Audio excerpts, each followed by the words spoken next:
अभी भी घर नहीं लेके गया, कोई राब्ता पता दिया होगा कि मैं यहाँ पे रहता हूँ, ट्राई नहीं किया कि मैं जाकर देख। जी जो दिया था वो गलत दिया था। मैं गई रावलपिंडी लाके लड़की को जलील किया। अच्छा खासी कश्मीर की रहने वाली लड़की को रावलपिंडी ले आया, रावलपिंडी लाके कहता कि भागी हुई लड़की के साथ नहीं मैं। भाई ज़िंदगी क्यों बर्बाद की? अब ना वो पीछे जा सकती है और ना ही वो अब आगे मज़ीद उसके साथ रह सकती है। निकाह भी किया तो झूठा निकाह किया। तो मेरी बहन अब क्या करना चाहती हैं? अब मैं शादी करना चाहती हूँ कोई ऐसे शख्स से जो मुझे अपना ले, जो मेरे ये सब कुछ देख के मुझे कबूल करे। यही कहना चाहूँगी मैं। आज हमारे साथ एक ऐसी लड़की मौजूद है जो कि कश्मीर की रिहायशी है, मुजफ्फराबाद की रहने वाली है। ज़िंदगी इंसान को कहाँ से कहाँ पहुँचा देती है। इनके साथ जो वाक़या पेश आया कि इन्होंने हमसे रब्ता किया, कॉल की, मैंने इनको रावलपिंडी से लाहौर बुलाया। रावलपिंडी कैसे पहुँची हैं ये, इनसे पूछते हैं कि इनके साथ क्या बीती। अस्सलाम वालेकुम। वालेकुम अस्सलाम। क्या हाल है मेरी बहन? मैं ठीक, आप कैसी हैं मेरी बहन? मैं ठीक। नाज़रीन को बताएं कि बाबा क्या करते थे आप? बाबा मेरे जीप चलाते थे, जो टूर के लिए आते थे उनको लेके जाते थे। कश्मीर में जो टूर करने वगैरह आते थे जीप के ज़रिए, जो आगे जाते थे उनको लेके जाते। जी। तो मामा? माँ मेरी हाउस ऑफ हैं। मामा इनकी हाउस वाइफ हैं। तो तलीम क्या है मेरी बहन? अभी मैंने इंटर किया है।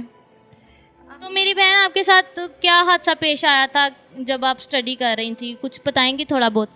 जी मैं बताना चाहूँगी। हम ना 4 दोस्तें थी, जिसमें से एक जो दोस्त थी मेरी, उसकी एंगेजमेंट हुई हुई थी। तो उसका फ्रोंसी से मिलने आता था, तो हमारी अच्छी अंडरस्टैंडिंग हो गई थी। उसके फ्रोंसी के साथ दोस्त भी आता था, तो हम लोग घूमते फिरते थे, बहुत मतलब कि अच्छा वक्त गुजरा। आपकी 4 फ्रेंड थी, एक के साथ ज़्यादा अच्छी बाउंडिंग थी आपकी? जिस एक के साथ अच्छी बॉन्डिंग थी ना, उसकी एंगेजमेंट हुई हुई थी। तो उसका फ्रोंसी और उसका दोस्त आता था, हम इकट्ठे घूमने फिरने जाते थे। तो आप चारों घूमने फिरने जाते होते थे? हाँ जी, हम चारों घूमने फिरने जाते होते थे। तो घर आपके पता था, इजाज़त दी घर वालों ने? नहीं, घर वालों को नहीं पता था, उनसे छुप के जाती थी। छुप के घूमने फिरने जाते थे चारों।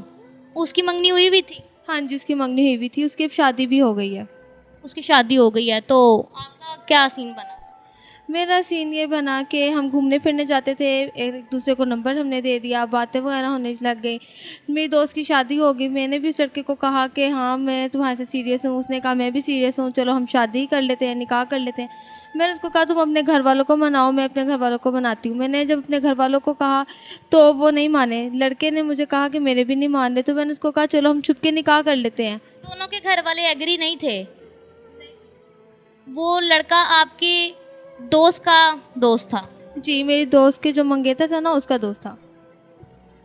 वो जो लड़का था आपकी दोस्त की मंगेतर का दोस्त था? हाँ जी, मेरे जो दोस्त थी उसका मंगेतर जो था उसका दोस्त था। एक गाड़ी थी उसके पास, उस गाड़ी में हम जाते आते रहते थे। यानी कि रिलेशन यहाँ से स्टार्ट हुआ था इनका कि जो इनकी फ्रेंड थी उसका फियोंसे था, वो अपने साथ दोस्त को लाता होता था गाड़ी में। तो जाहिर सी बात है जब अंडरस्टैंडिंग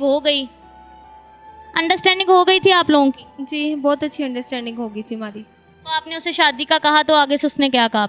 उसने कहा हाँ चलो ठीक है हम कर लेते हैं, मैं अपने घर वालों से बात करता हूँ। फिर उसने मुझे कहा कि मेरे घर वाले नहीं मान रहे। तो मैंने कहा मैंने तो अपने घर वालों को कहा है। तो वो कहता था नहीं मेरी नहीं हो सकती, मेरे घर वाले नहीं मानेंगे। तो मैंने कहा चलो ठीक है, फिर हम इतनी अच्छी अंडरस्टैंडिंग है तुम्हारे लिए, मैं अपने घर वाले छोड़ देती हूँ, कर लेती हूँ तुमसे शादी। तो मैं आपने फैसला कर लिया कि उसके लिए आप अपने घर वाले छोड़ देंगी? हाँ जी, बस मैं प्यार में बहुत ज़्यादा पागल हो गई थी। उसके प्यार में पागल हो गई थी, अपने घर वालों को छोड़ दिया? हाँ जी, छोड़ दिया। फिर उस लड़के के पास गई आप, क्या कहा उस लड़के ने? हाँ जी, मैं गई, हम लोगों ने निकाह किया, लेकिन हमारा निकाह रजिस्टर्ड नहीं था। उसने कहा मैं भागी हुई लड़की को कबूल नहीं कर सकता, मैं तुम्हें कबूल नहीं कर सकता, जाओ तुम जहाँ से आई हो वहीं जाओ। वहाँ से भगा लिया और बाद में कहता है कि मैं भागी हुई लड़की को कबूल नहीं कर सकता। तुम्हारे पीछे भागी थी, किसी और के पीछे तो नहीं भागी थी जिसको कबूल नहीं किया तुमने?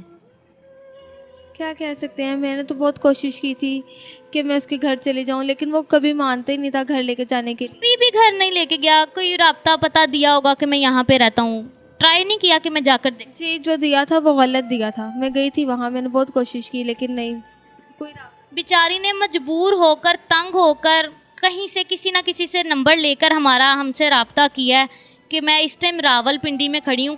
मुजफ्फराबाद से उसने इसको रावलपिंडी बुलाया था, ऐसे ही है? जी ऐसे ही है। रावलपिंडी लाके लड़की को जलील किया। अच्छा खासी कश्मीर की रहने वाली लड़की को रावलपिंडी ले आया, रावलपिंडी लाके कहता कि भागी हुई लड़की के साथ नहीं मैं। भाई ज़िंदगी क्यों बर्बाद की? अब ना वो पीछे जा सकती है और ना ही वो अब आगे मज़ीद उसके साथ रह सकती है। निकाह भी किया तो झूठा निकाह किया। तो मेरी बहन अब क्या करना चाहती हैं? अब मैं शादी करना चाहती हूँ कोई ऐसे शख्स से जो मुझे अपना ले, जो मेरे ये सब कुछ देख के मुझे कबूल करे। यही कहना चाहूँगी मैं। तो निकाह आपका नहीं हुआ था? निकाह रजिस्टर ही नहीं था, मतलब निकाह किया था लेकिन वो रजिस्टर ही नहीं था। अगर रजिस्टर नहीं है तो मतलब वो निकाह नहीं है। इसका निकाह नहीं हुआ था, बकौल इनके कह रही हैं कि हमारा निकाह नहीं हुआ था। उसने झूठा लारा लगाया था कि निकाह हो गया है और ये अपना घर छोड़ के, घर बार छोड़कर, अपने माँ बाप को जो अपनी औलाद को पाल पोस कर इस मुकाम तक करता है उसको छोड़कर उस लड़के के पीछे उसके प्यार में पागल होकर यहाँ तक आ गई और आके हमसे रब्ता करती हैं कि अब ना मैं पीछे जा सकती हूँ ना मुझे उसने अपनाया है। तो मैं सबसे गुजारिश करती हूँ कि इस तरह किसी की इज़्ज़त को ख़राब नहीं करते हैं।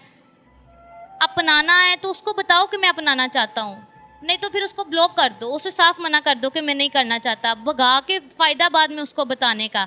अब वो हमारे पास आई हैं, वो चाहती हैं कि मेरा एक ऐसे लड़के के साथ रिश्ता हो जाए कि जो वाकई इनको अपना ले, सच्चे दिल से अपनाए, इनको अपनी इज्जत बना के घर रखे। वो मुझे कह रही थी कि मुझे अब रिहाइश चाहिए। मैंने आप लोगों से गुजारिश की थी कि हम अपना फाउंडेशन बना रहे हैं, तो सबसे अपील है कि कोई चंद पैसे, कोई 1000 रुपया, कोई 500 रुपया भी करके करे ना तो वो बन जाएगा। इनके लिए, बेसहाराओं के लिए जगह बन जाएगी। जो इस तरह की लड़कियां होती हैं जिनका आगे पीछे कोई नहीं होता है, जो अपना घर बार छोड़ आती हैं लड़कों के पीछे, तो मैं चाहती हूँ कि इनके लिए कोई ऐसा लड़का, तो अगर कोई बड़ी एज का हो या किसी की सेकंड मैरिज हो तो करेंगी? जी मैं कर लूँगी। जस्ट मुझे वो चाहिए जो मुझे अपना ले, इज़्ज़त दे, मुझे प्यार दे।